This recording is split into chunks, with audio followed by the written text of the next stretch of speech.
मुजफ्फरपुर में चर्चित व्यक्ति हैं और समाजसेवी के रूप में भी जाने जाते हैं, बहुत पॉपुलर हैं मुजफ्फरपुर के अंदर में। अभी बीपीएससी का शिक्षक का रिजल्ट आया है।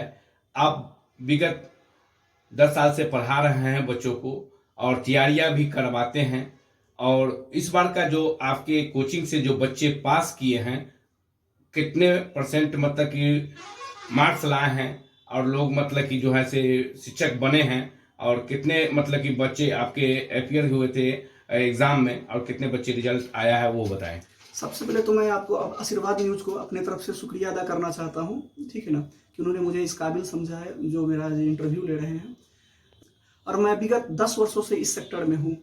इस बार मेरे यहाँ से जो बच्चे अपियर हुए थे 131 बच्चे अपियर हुए थे, जिसमें से बीएड अभ्यर्थी 28 बच्चे थे, और डीएलएड की अगर बात करें तो 103 बच्चे थे। उनमें से 57 बच्चे ने मेरे यहाँ से रिजल्ट लाया है।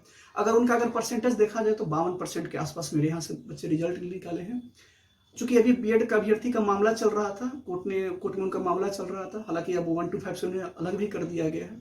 और एक शिक्षक के नाते अगर देखा जाए तो मुझे फक्र हो रहा है कि इतने बच्चों ने हमारे इंस्टीट्यूशन से रिजल्ट दिया है। अभी देखा गया है कि गरीब के बच्चे, मजदूर के बच्चे, किसान के बच्चे, और वो बच्चे मतलब कि अपियर हुए थे और वो रिजल्ट मतलब उनका बढ़िया आया है, इस पर क्या कहेंगे?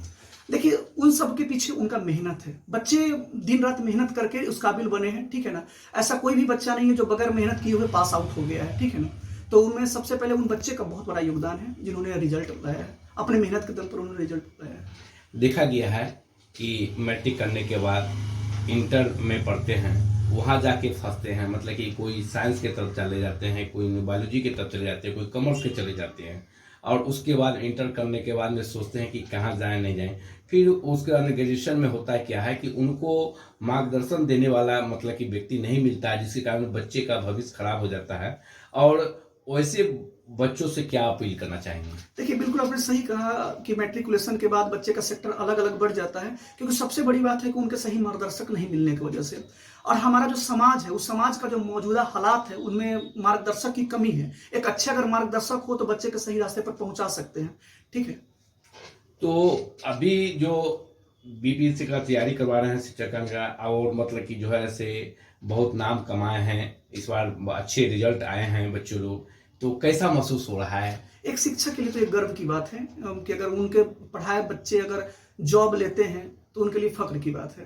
बहुत से ऐसे बच्चे हैं कि जो गरीब हैं, किसान हैं, मजदूर हैं, उनको पढ़ाई की वजह से मतलब कि उनको मार्गदर्शन नहीं मिल रहा है कि किसी कोचिंग में पढ़ें, मार्गदर्शन मिले सारा चीज़। तो वैसे गरीब के बच्चे के लिए क्या आपकी सुविधाएं हैं? देखिए, अगर जो भी गरीब के बच्चे हैं जो इकोनॉमिकली पुअर हैं, तो उनके यहाँ मेरे यहाँ फ्री ऑफ कॉस्ट सेवा दी जाएगी। और मैं आपके इस चैनल के माध्यम से भी बोल रहा हूँ कि अगर वैसे कोई बच्चे हैं जिन्हें लगता है कि उनके पास पैसे नहीं और पढ़ नहीं पा रहे हैं, अगर उसका वंचित अगर हो रहे हैं, तो मेरे द सिलेक्शन मिशन में उनका स्वागत है, मैं उनको फ्री ऑफ कॉस्ट पढ़ाई दूंगा। बहुत से ऐसे बच्चे हैं कि जो बहुत तरह के कंपनियां की तरफ से बुक निकलते हैं और लोग घर में ही तैयारी करते हैं, वहाँ मार्गदर्शन देने वाले नहीं हैं, बिना गुरु के शिक्षा नहीं हो सकती है, तो वहाँ जाके हो जाते हैं। मतलब वैसे बच्चों से क्या अपील करना चाहेंगे? देखिए, अगर बच्चे अगर सही से अगर पढ़ाई कर रहे हैं, अगर उन्हें सही मार्गदर्शक मिलता है तो बच्चे रिजल्ट दे पाते हैं। अन्यथा घर पर कितना भी बच्चे पढ़े और सही मार्गदर्शक नहीं मिलता है तो ऐसे बच्चे पिछड़ भी जाते हैं। बहुत सारे ऐसे बच्चे हैं कि 10-10 घंटा 15-15 घंटा स्टडी करते हैं, उसके बावजूद भी उनका रिजल्ट नहीं हो पाता है, क्योंकि कहीं ना कहीं उनके अंदर गाइडेंस देने वालों की कमी पाई जाती है। और बहुत सारे ऐसे बच्चे जो कम मेहनत करने के बावजूद रिजल्ट ले आते हैं, क्योंकि सही मार्गदर्शक मिलने की वजह से। यही वजह है कि जितने भी बच्चे स्कूल या कोई भी कोचिंग संस्थान से जुड़े हुए रहते हैं, उनका रिजल्ट बेहतर आता है, क्योंकि एक अच्छे शिक्षक उन्हें मिलते हैं। तो घर पे जो अभी पढ़ते हैं, घर पे पढ़ना बुरी बात नहीं है, बिल्कुल घर पर बेशक रह करके पढ़े, लेकिन प्रयास करें कि उनसे जो भी बेहतर हैं उनसे कुछ मार्गदर्शन लिया जाए। बहुत से ऐसे बच्चे हैं कि घर पर तो पढ़ रहे हैं, सबकी कर रहे हैं, मतलब गार्जियन जो है उनका अभिभावक जो है से मतलब कि सपोर्ट नहीं मिल पाता है, तो वैसे अभिभावक से क्या अपील करना चाहेंगे? देखिए, सपोर्ट कुछ अलग अलग कारणों से नहीं मिल पाता है। जिनके पेरेंट्स ये समझते हैं कि हाँ, पढ़ाई का क्या महत्व है, वो किसी भी सिचुएशन में हो, उनका हालात कुछ भी हो, अपने बच्चे को सपोर्ट करते हैं।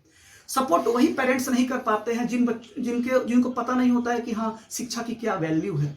ठीक है ना। जो भी शिक्षित लोग हैं अपने बच्चे को सपोर्ट करते हैं, और वैसे गार्जियन जो अपने बच्चे को सपोर्ट नहीं करते हैं तो उनसे मेरी हाथ जोड़कर दरख्वास्त है, अपील है कि वो अपने बच्चे को सपोर्ट करे, क्योंकि पढ़ाई वो सहारा है, वो जरिया है जिसके वजह से आदमी बहुत आगे तक जा सकता है। तो और जो तैयारियां आप सोचे हैं कि बीपीएससी का, तब फिर वो बच्चे लोग भी मांग करते होंगे कि सर यूपीएससी की तैयारी करवाएं, तो इसके लिए क्या आप मतलब ये सोचे हैं? अभी हम जहाँ पे हैं मुजफ्फरपुर में अगर देखा जाए तो सही से बीपीएससी की भी तैयारी करने की किसी के पास मतलब सुविधाएं नहीं है, सुविधाओं की कमी है, और यहाँ पे बहुत अच्छे शिक्षक भी नहीं है। बहुत ऐसे कम ही इंस्टीट्यूशन है, बहुत कम ही ऐसा संस्थान है जहाँ पे अच्छे शिक्षक हैं। तो यूपीएससी का सपना देखना मुजफ्फरपुर के लिए तो बड़ी दूर की बात हो जाएगी। लेकिन अभी जो लोग भी बीपीएससी का तैयारी करवा रहे हैं, मैं उनसे चाहूंगा कि एक अच्छे ट्यूटर की व्यवस्था करवाएं, अच्छे टीचर हो, अच्छे से पढ़ाएं, और जो भी बच्चे गरीब के जो भी बच्चे हैं अगर वो सरकारी जॉब लेते हैं तो साथ ही साथ कोचिंग का तो नाम होता ही है, और अपने परिवेश का, अपने मोहल्ले का, जिस समाज में रह रहे हैं उनके लिए भी वो गर्व की बात होती है। लोग छात्र छात्राओं से और खासकर अभिभावक से मतलब क्या अपील करना चाहेंगे? देखिए, मैं अभिभावक से और छात्र छात्राओं से यही अपील करना चाहूंगा कि जो भी अभिभावक हैं अपने बच्चे को पुरजोर सपोर्ट करें। उनके सपोर्ट के बिना बच्चे अधूरे होते हैं, ठीक है ना, क्योंकि प्राथमिक अगर देखा जाए गुरु तो पिताजी जी ही होते हैं, ठीक है ना। तो हर एक मतलब पेरेंट्स को, माँ हो या बाप हो, ठीक है ना, सबको अपने बच्चे को सपोर्ट करना चाहिए। परिचय बताइए। अपना परिचय, मैं रोहित कुमार 10 लक्ष्य मिशन का ऑनर भी हूँ यहाँ पे, और मैं विगत 10 वर्षों से यहाँ पर पढ़ा रहा हूँ, और काफ़ी बच्चे को मैंने रिजल्ट दिया है अन्य सेक्टर में। और इस बार जो बीपीएससी जो आया था, बीपीएससी की जो शिक्षक बहाली परीक्षा आई थी, उसमें मेरे यहाँ से 57 रिजल्ट